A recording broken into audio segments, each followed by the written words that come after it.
Hello everyone, welcome to the channel agricultural studies. मेरा नाम है दिवाकर खत्री और आज इस वीडियो के दौरान हम एंटेमोलॉजी सब्जेक्ट के course title management of beneficial insects में नेक्स्ट टॉपिक के बारे में बात करने वाले हैं, जो कि है mass production techniques of predator.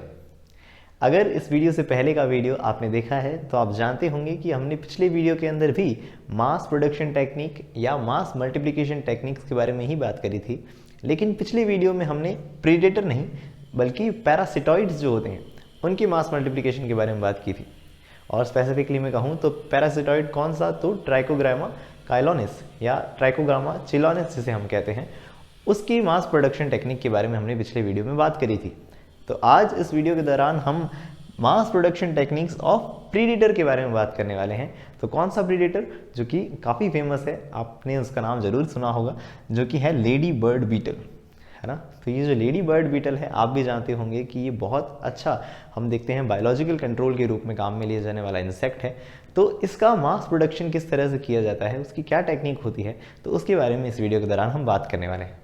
तो किस तरह से इस वीडियो के अंदर हम अच्छे से इस चीज़ को, टॉपिक को पढ़ने वाले हैं। तो सबसे पहले हम एक जनरल इन्फॉर्मेशन के रूप में जानेंगे कि लेडी बर्ड बीटल का क्लासिफिकेशन क्या है और इसकी इंपॉर्टेंस क्यों है हमें मास मल्टीप्लिकेशन करने की, है ना। तो एक जनरल इन्फॉर्मेशन के बारे के रूप में सबसे पहले हम बात करेंगे और उसके बाद हम बात करेंगे इसकी लाइफ साइकिल की, यानी लाइफ में कौन कौन सी स्टेजेस होती हैं, कौन सी इंपॉर्टेंट होती हैं, है ना। तो कहने का मतलब जो हमको पता होनी चाहिए, तो लाइफ साइकिल के रूप में हम सबसे, इसके बाद हम बात करेंगे और एट द एंड हम बात करेंगे इसके मास प्रोडक्शन टेक्निक के बारे में कि किस तरह से इसका मास मल्टीप्लिकेशन लैब्स वगैरह में किया जाता है। ओके, तो इस तरह से इस वीडियो को आज हम समझने वाले हैं। और साथ में आपको मैं बताना चाहूँगा कि इस वीडियो से पहले हम मैनेजमेंट ऑफ बेनिफिशियल इंसेक्ट्स में एपीकल्चर, लार्क कल्चर और साथ में सेरीकल्चर, इनके बारे में अच्छे से बात कर चुके हैं। अगर इस वीडियो से पहले की वीडियोस आपने नहीं देखे हैं तो उनके लिंक ऊपर आई बटन के साथ नीचे डिस्क्रिप्शन बॉक्स में अवेलेबल हैं, आप चाहें तो उन्हें देख सकते हैं।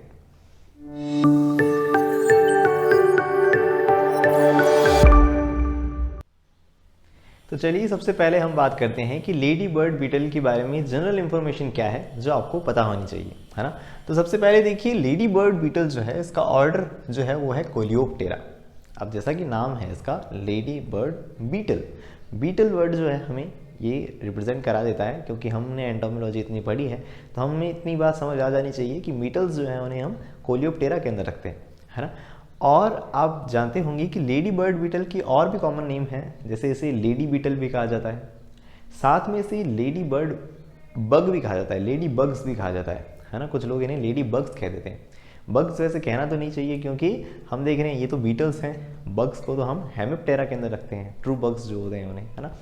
तो खैर इन्हें जनरल कॉमन नेम के रूप में लेडी बग्स भी कहा जाता है, इसे आप जनरल इंफॉर्मेशन के रूप में याद रख सकते हैं। लेकिन मेनली हम देखें इसे लेडी बर्ड बीटल जो हम कह रहे हैं, तो उसका ऑर्डर क्या है, वो कोलियोप्टेरा है ना। ये बात तो समझ आई आपको। फैमिली जो है उसकी वो है कोकिनेलिडी। ओके, ये जो फैमिली है इसकी कोकिनेलिडी है। और हम देख रहे हैं there are many species of lady bird beetle in a size range of 0.8 to 1.8 millimetre.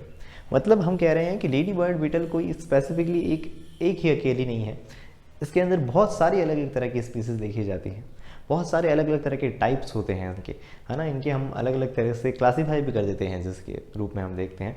जैसे कि हम देखते हैं लेडी बर्ड बीटल जो होती है वो 2 स्पॉटेड होती है, कुछ 2 स्पॉटेड यानी उनके ऊपर 2 काले धब्बे देखे जाते हैं। कुछ ट्वाइस स्पॉटेड होती हैं, मतलब कि बॉडी उनकी काली होती है लेकिन कोई अलग रंग के हम देख रहे हैं उसके ऊपर स्पॉट देखे जाते हैं, तो ट्वाइस स्पॉटेड देखी जाती है। एक 7 स्पॉटेड लेडी बर्ड बीटल होती है जिसके ऊपर 7 तरह के हम देख रहे हैं 7 स्पॉट होते हैं, है ना। और हम साथ में देखते हैं पिंक लेडी बर्ड बीटल भी होती है। तो कहने का मतलब ये हुआ कि अलग अलग तरह की हम देख रहे हैं लेडी बर्ड बीटल्स होती हैं, जिनकी साइंटिफिक नेम भी ऑफकोर्स उनकी जीनस और स्पीसीज अलग अलग हो जाने की वजह से अलग अलग होंगे, है ना। जैसे कि हम देखते हैं कोकिनेला सेप्टम पंक्टाटा, है ना। ये नाम मेरे को इसलिए याद रह जाता है क्योंकि सेप्टम मतलब कहीं ना कहीं है 7 और पंक्टाटा के रूप में हम देख रहे हैं तो 7 स्पॉट्स उसके ऊपर देखे जाते हैं। ये जो लेडी बर्ड बीटल है अपने आप में बहुत सारी अलग अलग तरह की होती हैं। अब इतनी सारी अलग अलग तरह की लेडी बर्ड बीटल होती हैं, सारी की सारी प्रेडेटर हैं किसी न किसी चीज़ के ऊपर, तो इस वजह से हम देखते हैं कि the members of the family are exclusively predator, है ना, काफ़ी ज़्यादा एक अच्छे प्रेडेटर्स हैं। किस किस के ऊपर, तो हम देख रहे हैं एफिड्स के ऊपर। एफिड्स आप जानते होंगे कि ये जो छोटे इंसेक्ट्स होते हैं वो कहीं ना कहीं प्लांट का सैप सक करते हैं और हमारे लिए बहुत बुरे पेस्ट के रूप में हम इन्हें कंसिडर करते हैं। तो इन एफिड्स का कंट्रोल कर सकती हैं ये। साथ में मेरी बग्स जो होते हैं उनका कंट्रोल कर सकती है, scale insects, white flies, thrips, leaf hopper और साथ में माइट्स और अलग अलग जो भी हम देख रहे हैं सॉफ्ट बॉडीड इंसेक्ट्स होते हैं। अच्छा, माइट्स यहाँ लिखा है जो कि एक इंसेक्ट नहीं है, ये आप जानते हैं, है ना। तो इस तरह से हम जो भी देख रहे हैं अलग अलग तरह के सॉफ्ट बॉडीड इंसेक्ट्स होते हैं माइट्स को छोड़कर, तो उन सभी के ऊपर कहीं ना कहीं ये देखते हैं हम अपना प्रेडेशन दिखाती है। मेनली इनका प्रेडेशन तो एफिड्स, मेली बग, स्केल वगैरह पे ही देखा जाता है। अगर हम देखते हैं इनके पास ये चीज़ अवेलेबल नहीं होती है तो कहीं ना कहीं हम देख रहे हैं इवन ये पॉलन्स जो होती हैं उनको खाकर भी अपना काम चला सकती हैं। तो इसलिए हम देख रहे हैं पॉलन्स पे भी अपना काम चला लेती हैं, यानी कि एक्सक्लूसिव सर्वाइव भी कर सकती हैं एक्सक्लूसिवली, है ना। सर्वाइव आराम से कर जाती हैं और काफ़ी सारे अलग अलग तरह के इंसेक्ट को खा जाती है।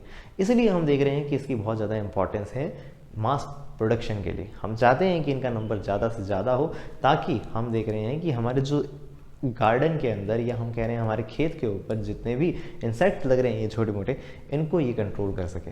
समझ आ रही है आपको ये बात? तो इसलिए हम इसके बारे में आगे और पढ़ने वाले हैं। तो नेक्स्ट स्लाइड में अब हम जानने वाले हैं लेडी बर्ड बीटल की लाइफ साइकिल के बारे में। ओके, तो चलिए अब हम लेडी बर्ड बीटल की लाइफ साइकिल के बारे में बात करते हैं। लाइफ साइकिल तो आप वैसे समझ चुके होंगे कि ये कोलियोप्टेरा का मेंबर है।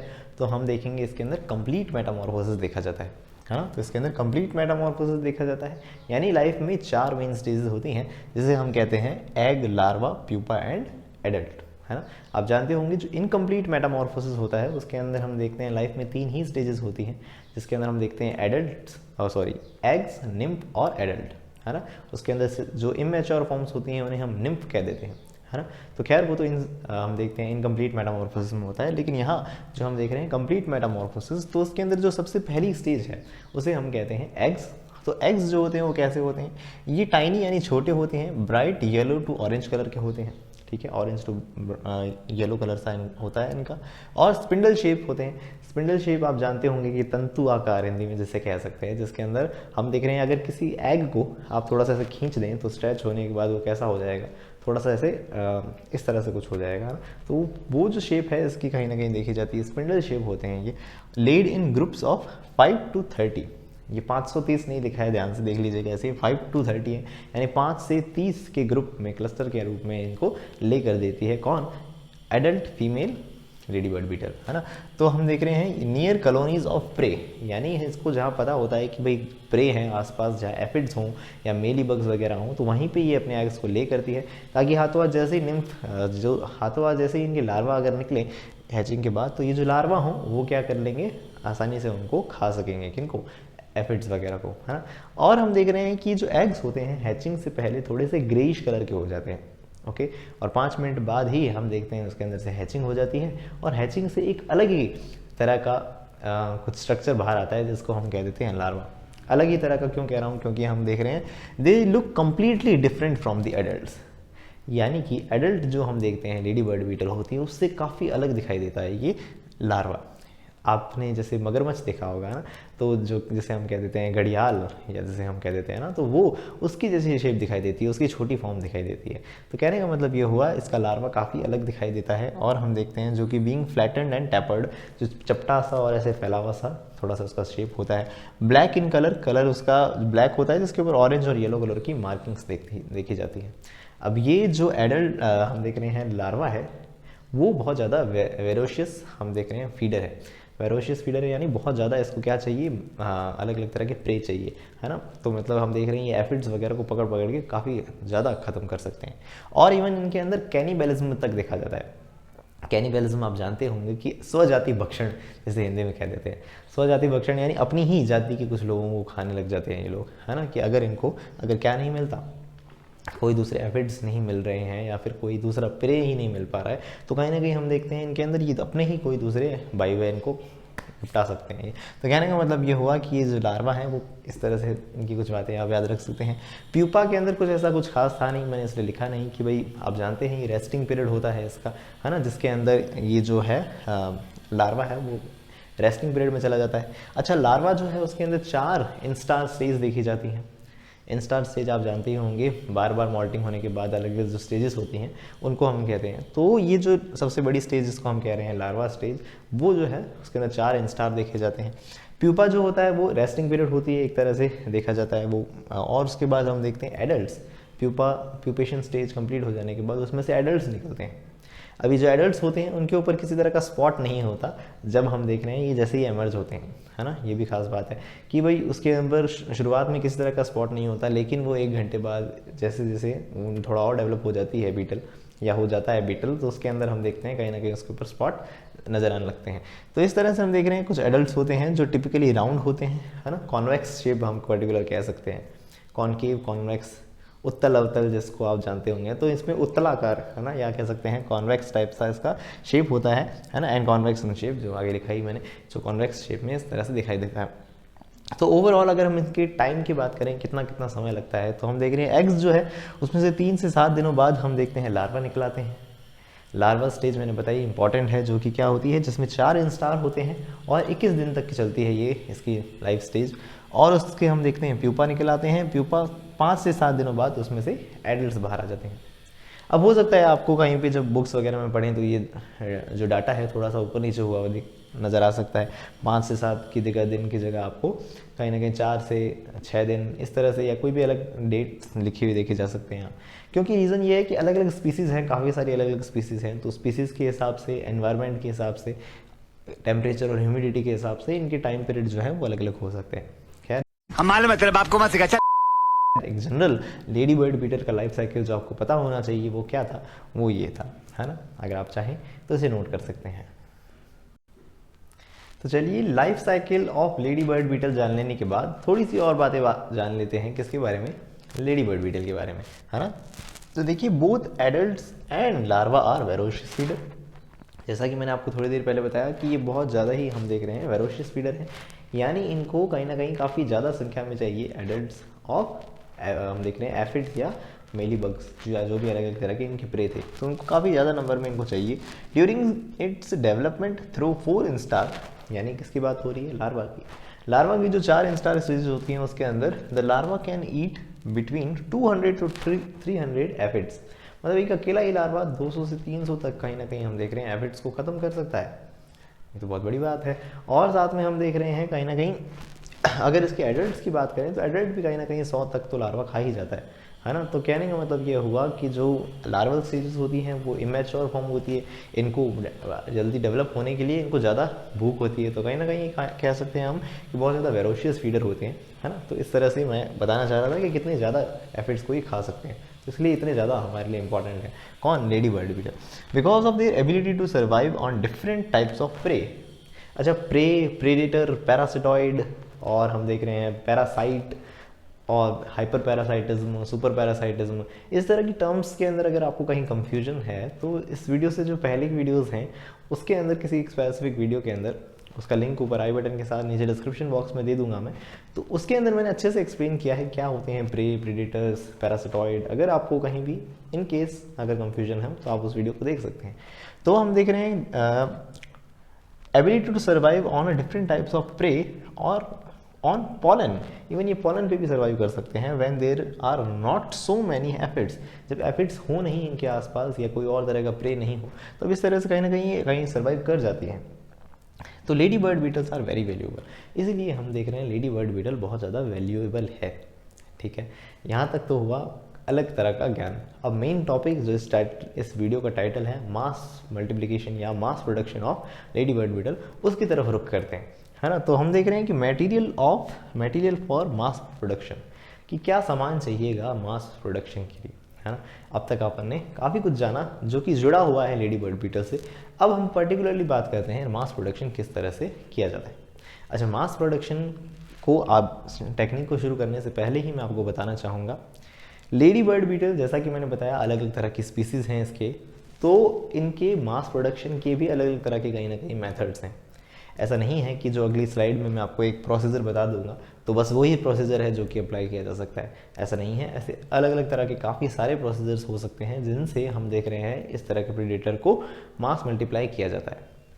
मास मल्टीप्लाई करने का मेन हम देख रहे हैं मेथड क्या है। आप जानते ही होंगे कि कोई पर्टिकुलर अमाउंट के अंदर हमारे पास लेडी बर्ड बीटल हो, हम उसको अच्छे से खुद ही क्या प्रोवाइड करा दें, प्रे प्रोवाइड करा दें, जिसको वो आराम से खा सके, जिसको खा के आराम से एग ले कर सके, एग ले कर सके तो वो एग हमें मिल जाएंगे, थोड़े और उससे से हम लेडी बर्ड बना लेंगे, फिर वापस उनको काम में ले लेंगे उन लेडी बर्ड्स को, किस लिए, वापस अपने आर्टिफिशियल प्रे दे के और एग्स बनवाने में। तो इस तरह से ये मेन साइकिल होता है। देखो ये तो बेसिक फंडा होता है कि मास प्रोडक्शन इस तरह से किया जाना है ना। अब इनके अंदर अलग अलग तरह के होस्ट काम में लिए जा सकते हैं, जैसे कि हम देख रहे हैं कि अगर कैस्टर जिसे हम कह देते हैं ना, अरंडी का पौधा हो गया, या हम देखते हैं विशिया फाबा जैसे हम कहते हैं, ब्रॉड बीन्स उसका पौधा हो गया, या हो सकता है हम देखें मटर का पौधा हो गया, या फिर पंपकिन, रेड पंपकिन जो होता है उसको काम में ले सकते हैं। स्प्राउटेड जो हम देख रहे हैं पोटैटो होते हैं, आलू होता है, उसका पौधा भी काम में लिया जा सकता है।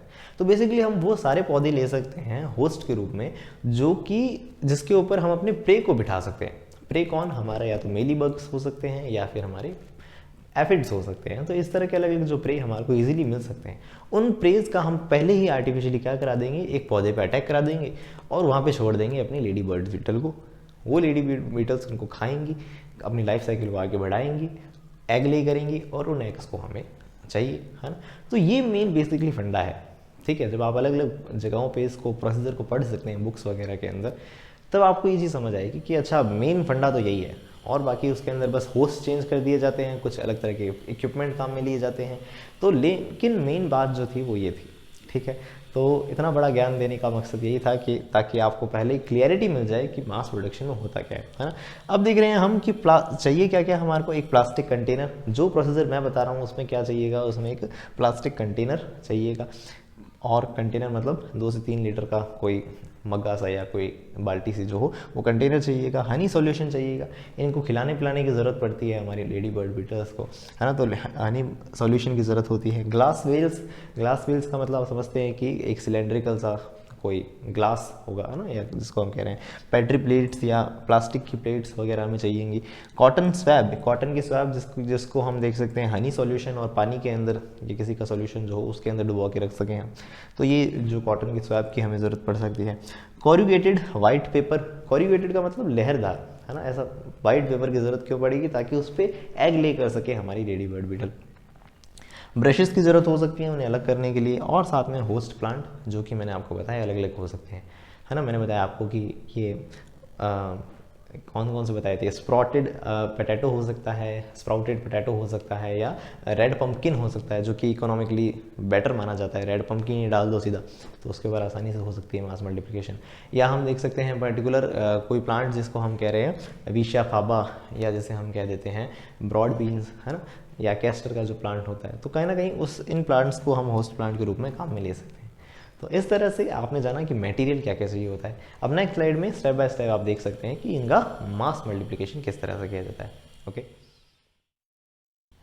तो चलिए अब हम बात करते हैं मेन टॉपिक के बारे में, जो कि है mass production of lady bird beetle, जिसका एक जनरल प्रोसीजर जो हो सकता है उसके बारे में हम बात करते हैं।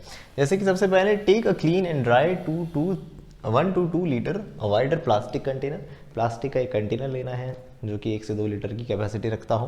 Please cotton swab dipped in water, cotton का जो स्वैब मतलब आप समझ सकते हैं एक रुई जो है कुल मिला के, उसको हम पानी के अंदर थोड़ा डिप किया हुआ हम एक रख सकते हैं। And another one dipped in 10 to 50% Honey solution, और साथ में एक दूसरा स्वैब जिसके अंदर हम देख रहे हैं हनी का सॉल्यूशन डिप किया हुआ, उनको हमें रखना है, प्लेस करना है पेट्री डिश के अंदर, एक प्लेट के अंदर उसे रख देना है, और उसके बाद उसे एक कंटेनर के अंदर रख देना है। ठीक है, एक कंटेनर लिया, उसके अंदर एक प्लेट रखी है जिसके अंदर हमने 2 कॉटन स्वैब रख दी हैं। कॉटन स्वैब में हनी वाला सॉल्यूशन या पानी जो है वो क्यों दिया है, ताकि जो हमारी एडल्ट्स बीटल्स हों या जो भी एडल्ट बीटल हो वो अच्छे से खा पी पाएँ, उससे अपना कोई ना कोई न्यूट्रिशन ले पाएँ, है ना। और हम देख रहे हैं take glass well with water, glass well मैंने आपको बताया था एक सिलेंड्रिकल सा स्ट्रक्चर, उसके अंदर पानी लेके उसके अंदर कहीं ना कहीं हमें अपना होस्ट प्लांट जो है वो लगा देना है। होस्ट प्लांट जो कि मैंने बताया था अलग अलग तरह के हो सकते हैं ना, जैसे कि हमने बात करी कि जैसे इस केस में कैस्टर की अगर हम बात करें, कैस्टर जो होता है उस पौधे को हम ले सकते हैं और उसको उसमें प्लेस कर सकते हैं, और साथ में ऐसा पौधा जिसके हमने खुद ने ही इन्फेस्टेशन करवा दिया है उसके ऊपर एफिड का या किसी दूसरे प्रे का, तो उस एफिड को हमने उस इन्फेस्टेड प्लांट को हमने उसके अंदर ग्लास वेल के अंदर प्लेस करना है, और इस ग्लास वेल जिसके अंदर पौधा लगाया गया है उस पौधे के सहित उसको कहाँ रख देंगे हम, उस हमारे जो 2 से 3 वाला जो कंटेनर है उसके अंदर उसे प्लेस कर देंगे। अब ऐसा करने से क्या होगा, हमने एक पौधा भी प्रोवाइड करा दिया जिसके ऊपर एफिड लगे हुए हैं, और साथ में हमने ऐसा मटेरियल भी प्रोवाइड करा दिया जो और खाने पीने के अंदर काम में आ सकते हैं, है ना। और हम देख सकते हैं कि place corrugated white paper for egg laying, और एक तरह से लहरदार सा एक वाइट पेपर भी हम रख देंगे ताकि एग लेइंग जो है वो आसानी से कर सकें lady bird beetles adult form वाली। And release 5 to 10 adults of mix sex. Mix sex का मतलब मेल भी हों फीमेल भी हों। जनरली कोशिश ये की जाती है कि जितने हम मेल डालें उतनी ही फीमेल्स भी डाल दें हम, ताकि क्या हो, बराबर के रेशियो में हो तो उनके अंदर आसानी से बिना किसी कंपटीशन के मैटिंग हो सके, और हम देख सकते हैं वो आसानी से एग लेइंग वगैरह भी कर सके, है ना। मिक्स्ड सेक्स इन दी कंटेनर, एक कंटेनर के अंदर हम उस कंटेनर के अंदर उसे डाल सकते हैं। अब ऐसा करने से क्या होगा, जो लेडी बर्ड बीटल हैं ऑफकोर्स वो क्या करेंगी, एफिड्स वगैरह जो हैं उनकी मैच्योर फॉर्म हो चाहे इमैच्योर फॉर्म्स हो या उनके एग्स हों, उनको वो खाने लगेगी, है ना। और खाने के बाद उनकी लाइफ साइकिल आगे बढ़ेगी तो वो मैटिंग करने के बाद क्या करेंगी, एग्स ले करेंगे। अब उन एग्स जो ये ले करेंगी उन्हें हम कलेक्ट कर लेंगे एंड डेली हम उनको इंक्यूबेट करेंगे, है ना। कलेक्ट करते करते जो भी हमें उस पेपर पे मिल रहा है ना, उस पेपर को अलग करते हुए उसके ऊपर जो एग्स छोड़े गए हैं उनको इंक्यूबेट किया जाएगा 28 डिग्री सेल्सियस पे और 65% रिलेटिव ह्यूमिडिटी पे।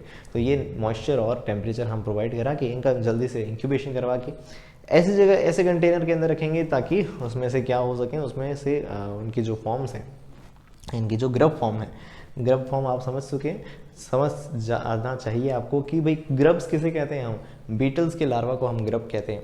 तो वो जो ग्रब्स होते हैं उन जो हमें यहाँ से निकले हैं जिनको हम लार्वा कह रहे हैं एक तरह से, उन ग्रब्स को हम अल्टीमेटली क्या कर सकते हैं, वापस एक इन्फेस्टेशन के लिए किसी पौधे के ऊपर छोड़ सकते हैं जहाँ पे एफिड हो, तो वो एफिड को वापस खा सकते हैं और देन उनका लाइफ साइकिल वापस चलाया जा सकता है। ये तो कर ही सकते हैं ताकि और दूसरे हमको एग्स मिल सकें, या फिर हम ये कर सकते हैं कि इन्हीं ग्रब्स को और साथ में हमारे पास कुछ एडल्ट्स अगर हों तो उसे कंटेनर में रख के उसे किसी फील्ड के अंदर ढक्कन हटा के रिलीज़ कराया जा सकता है। रिलीज़ कराने का मकसद यही होगा कि भाई फील्ड के अंदर जो खेतों में जो पौधों के ऊपर एफिड वगैरह लगे हों, ताकि वो जो ये एफिड, ये जो भी हमारे ग्रब्स वगैरह हैं या बीटल्स हैं जो उड़ उड़ के या फिर कहीं ना कहीं उन तक पहुँचे और उनको ख़त्म कर सकें, है ना। हमने जाना था ग्रब्स भी एक तरह से कहीं ना कहीं इन्फेस्टेशन कर सकते हैं और एडल्ट्स भी कर सकते हैं, तो इन दोनों को ही रिलीज़ के लिए काम में लिया जा सकता है। तो इस तरह से एक जनरल प्रोसीजर था किसका, मास मल्टीप्लिकेशन का। जैसा कि मैंने बताया पंपकिन वाला मेथड भी हो सकता है जिसके अंदर हमने देखा, पोटैटो स्वैप वाला भी हो सकता है, स्प्राउटेड पोटैटो जो होते हैं उससे भी किया जा सकता है मास मल्टीप्लिकेशन। तो इस तरह की अगर प्रोसीजर, और साथ में इसी प्रोसीजर को ही अगर आप ढंग से पढ़ना चाहें तो नीचे डिस्क्रिप्शन बॉक्स में मैंने कुछ PDF अवेलेबल कराई हैं, उन PDFs को आप पढ़ें।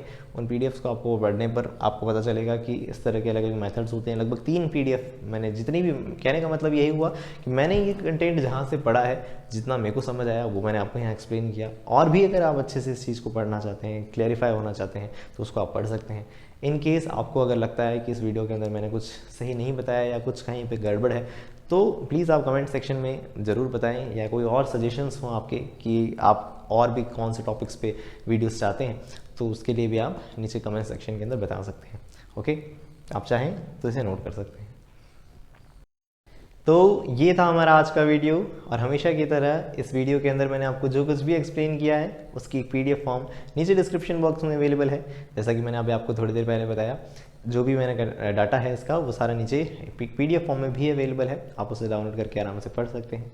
साथ में मैं आपको फिर से बताना चाहूँगा कि इस कोर्स टाइटल का हो सकता है कि ये वीडियो एक लास्ट वीडियो हो, क्योंकि इस कोर्स टाइटल जिसको हम कह रहे हैं मैनेजमेंट ऑफ बेनिफिशियल इंसेक्ट्स, इसके जितने भी टॉपिक्स हैं मेरी कोशिश थी कि मैंने सभी को अलग अलग वीडियोस के रूप में आपके सामने रिप्रेजेंट कर दिया है। यूट्यूब पर सारे वीडियोस ऑलरेडी अवेलेबल है, फ्री में अवेलेबल हैं, आप चाहें तो उन सभी वीडियोस को देख सकते हैं, जिनके अंदर हमने लाख कल्चर के बारे में भी बात करी है, सेरिकल्चर के बारे में भी अच्छे से बात करी है, और इवन एपीकल्चर के बारे में तो अच्छे बात की ही है।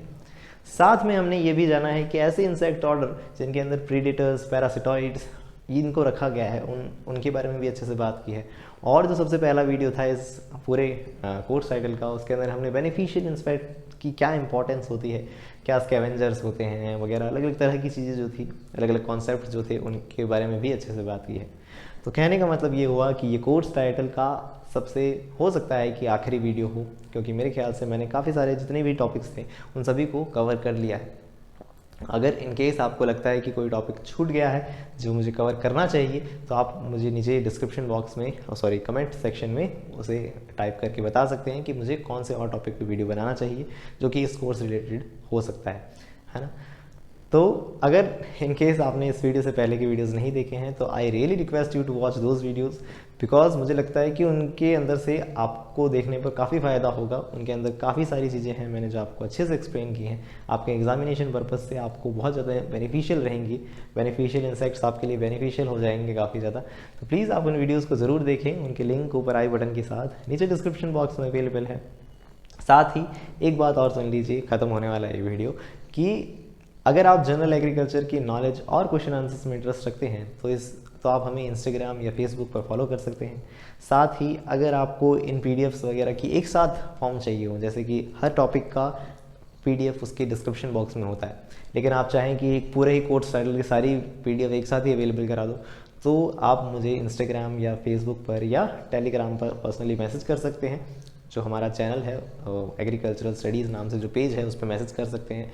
मैं अगर पॉसिबल होगा तो ज़रूर आपको वो सारी जो भी पीडीएफ है उनका एक ही सिंगल लिंक से आपको प्रोवाइड करा दूंगा। तो और साथ में इस वीडियो को एट लास्ट में कहूँगा आप इसे लाइक ज़रूर करें, क्योंकि इस तरह की वीडियोस को आप लाइक करेंगे तो इस चैनल को सपोर्ट मिलेगा और साथ में यूट्यूब को ये पता चलेगा कि आपको इस चैनल के वीडियोस अच्छे लग रहे हैं, तो यूट्यूब और भी इस चैनल के वीडियोस जो हैं वो आपको रिकमेंड करता रहेगा, तो आप इस चैनल से और अच्छे से जुड़ सकते हैं। तो इसी तरह की वीडियोज़ के लिए जुड़े रहें एग्रीकल्चरल स्टडीज़ से।